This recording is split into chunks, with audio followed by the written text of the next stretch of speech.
Hey guys, welcome to another lesson of Pharmacy Tech Study Guide. I'm your pharmacist Sidra, and in today's lecture, we're going to talk about PPO and HMO insurance plans. Buckle up as we unravel the essentials of these insurance models and explore how they impact pharmacy operations.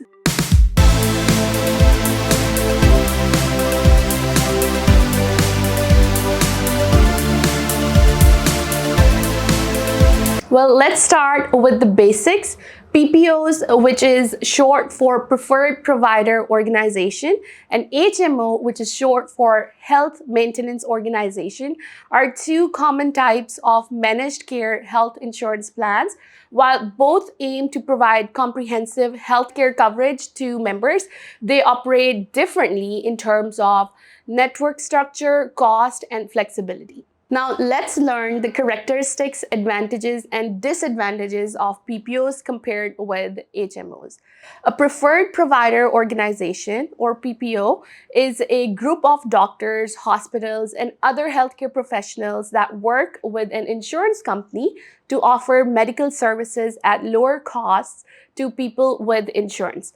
Now, the healthcare providers in a PPO are called preferred providers, and they're part of the network. If a provider isn't the PPO network provider, then they are considered out of network. PPO insurance helps pay for medical care. Some PPO plans ask you to choose the main doctor, which is called the primary care physician, or PCP, from the preferred provider list. Your PCP helps organize your healthcare needs. Plans with PCPs need you to get a referral from your PCP to see a specialist. But most PPO plans don't need you to pick a PCP. This means that you can see any doctor in your network, including any specialist, without a referral, which is actually very helpful when it comes to picking a specialist. Now, let's elaborate PPO coverage with the help of an example. Let's say we have a person whose name is Justin, and Justin was in a car accident. His back was hurt. Good thing that Justin has PPO coverage and he managed to find an in-network provider. Now, when Justin sees the provider, he is responsible for paying 4 things with his PPO coverage. First is a premium, a copay, deductible, and also coinsurance. Now, I have a detailed video explaining these terms. So for this lecture, we're going to keep it simple and short. But I'm going to discuss these things just briefly.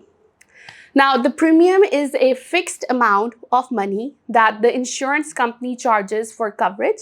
The amount of Justin's premium, for example, is $150 a month. Okay, his employer pays for his premium, so he actually doesn't have to worry about paying it. The copay is a set of fee that you have to pay the medical provider for a covered medical service. Copayments are also referred as copays, copayments, copays, same thing. Now, let's assume that Justin pays a $15 copay for each visit to any in-network provider. It's important to note that copays do not count towards your deductibles or your coinsurance. Those two are different. This means that if you receive a medical service, then you're only required to pay a copay. You don't have to worry about paying coinsurance or a deductible. Deductible is the amount that Justin must pay out of pocket before his PPO plan starts covering any of the medical expenses.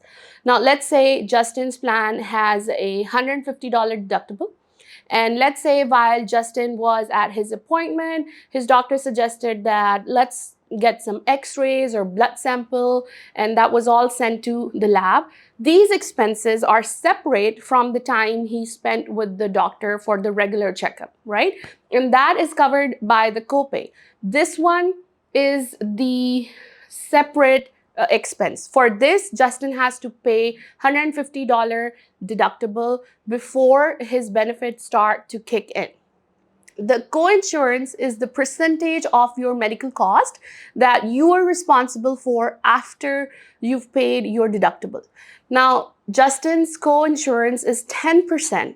Let's say he was charged $950 for his x-rays and lab work. Now, in addition to his $150 deductible, he also has to pay 10% of the remaining balance, which is $80, right? Now, if we summarize, then we can understand that Justin actually leaves the doctor's office with a total bill of $230 out of pocket, plus the additional $15 copay, which he pays at the time of the visit, right? But I think that is pretty amazing compared to the $950 or $80 actual bill of the doctor's office visit and the x-ray and the lab work. Now, let's say later Justin's doctor recommends him a surgery, and the cost of surgery, let's say, is like $80,000. And Justin's PPO plan has an out-of-pocket maximum of $3,000, meaning once he pays that $3,000 amount, then the remaining cost of the medical expense of whatever the surgery is going to cost is going to be covered by the PPO plan, which is pretty amazing because if the total cost of the surgery is $80,000, then Justin just has to worry about coming up with a $3,000 premium or deductible, and the rest is covered by the insurance. And even most of the doctor's office help aid in financing that premium amount, or you can pay in installments. So that's incredibly easy on Justin's pocket. Now, what happens if you choose an out-of-network provider with a PPO plan? In PPO coverage, whenever you receive treatment from an out-of-network provider, your copay, deductible, coinsurance, and out-of-pocket maximum increase substantially. Let's say, again, going back to our example of Justin, if he received treatment from an out-of-network provider, his copayment would be $50 compared to $15. His deductible would be $1,000. His coinsurance would be 30% compared to 10%, and his out-of-pocket maximum would be $10,000 compared to $3,000, which is quite a lot of difference. And going to an in-network provider actually saved him a lot of money. So to sum up, the benefit of choosing PPO is that you get excellent choice of healthcare providers. You may be able to see a specialist without a referral from a PCP. You have the ability to choose providers that are in your network. You have lower healthcare cost. You have limited out-of-pocket cost due to having an out-of-pocket maximum. However, PPOs save you money as long as you stay in network, because out-of-network providers, like I mentioned earlier, they're going to cost higher, and you have to meet a higher deductible, or just in general a deductible, before your full benefits kick in. Health maintenance organizations, or HMOs, are second type of managed care.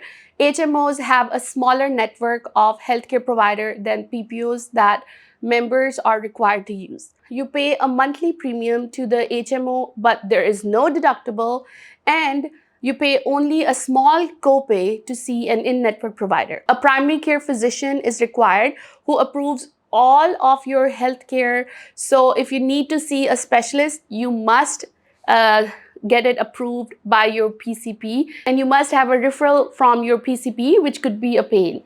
Okay, so now the question is why you as a pharmacy technician need to know about PPO and HMO.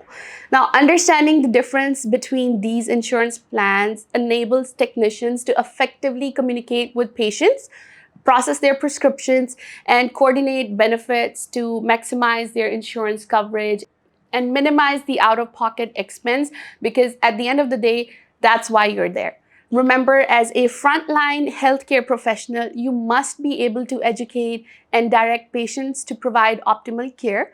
By understanding these unique features and implications of these insurance models, you empower yourself, and you'll be able to navigate through the insurance complexities with ease, advocate for patients, and optimize pharmacy operations. So let's continue our journey on learning and growth, and feel free to hop in the comment section to ask any questions, and I'll see you next time. Until then, keep shining bright in your pharmacy career. Hey guys, if you found value in this video, give it a thumbs up, share it with your friends and family, and remember to subscribe to stay up to date on new weekly videos.